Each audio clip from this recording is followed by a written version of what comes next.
Well, hello again, villagers.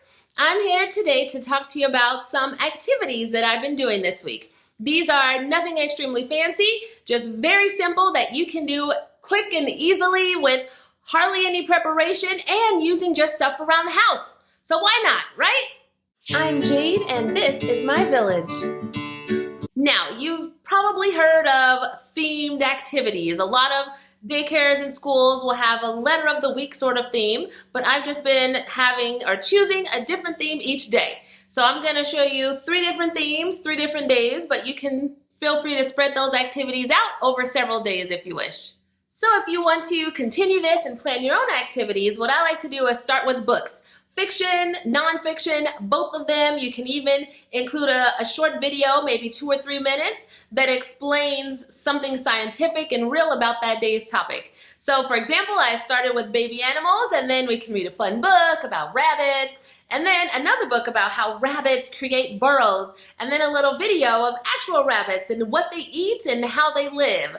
And then you can move on to the activities to sort of reiterate all of those things that they just learned. Now, I do the projects and all of this during my 2 learning times a day, but like I said, you make your own schedule and do these all day if you want to.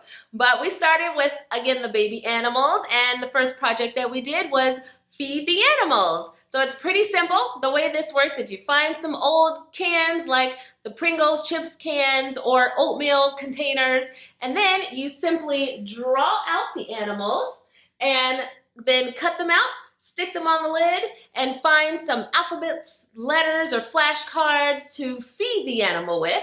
And it goes like this.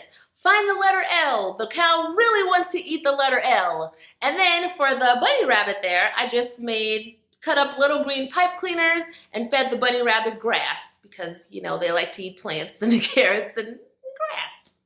And then after that, we did an animal wash. I just gathered up some baby animals, or actually just animals that we had with Legos, and had them wash them in soap and water, spread a towel down to soak up all of that excess, prevent messes from the beginning, and have them use different tools like toothbrushes, makeup brushes, whatever you have around for those fine motor skills.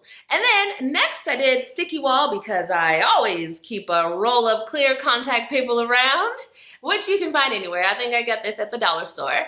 But for this, you just draw your own baby animal. I did a lamb, and then you peel it off, tape it to the wall, give them a bowl of cotton, let them get to work on making that baby sheep, that cute little lamb. And while they're doing that, you can talk to them about how the sheep's wool is used to make sweaters, make it a fun learning activity too. But give them some space for independent play. And then for the movement and physical activity, we did movement cards, which you can draw or just make up.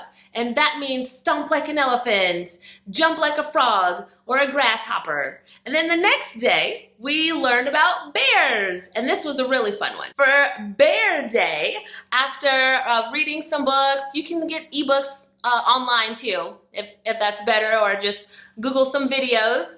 And then we were bears for the day. So we started with building our cave and hibernating for the winter. And then when it was springtime, we woke up and we put our baby cubs, which are just teddy bears, inside the cave as well. And they had so much fun with this. And we also drew some circles to make a circle bear. And we cut them out and assembled a circle bear as well. And for snack time, we ate bear food, of course, which was just some bread with honey on it, nuts, berries, cranberries. Well, we didn't have nuts because my youngest is allergic, but you know where I'm going with that. We also built bear caves out of Legos, just because they love Legos.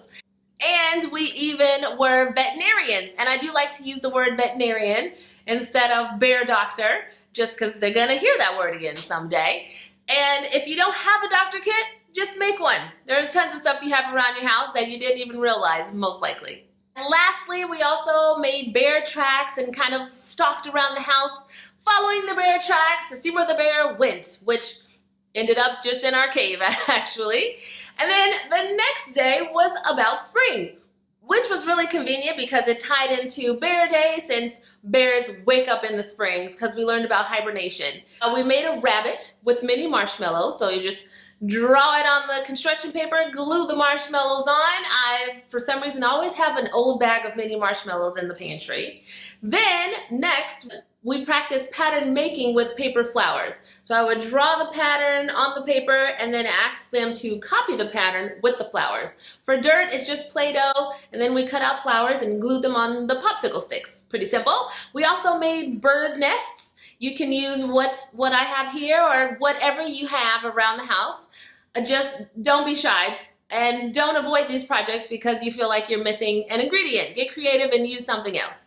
And then lastly, we did puddle jumping. So we jumped from puddle to puddle to puddle for pretend because it's fun and it's a good movement activity. Next, we painted spring flowers, and for the paintbrushes, we used clothespins attached to these makeup sponges that I didn't like, but you could use anything like cotton balls. And then I put tape on the paper so that way we could see the stems since they tend to paint all over the page, and let them go to town and stamp, stamp, stamp away.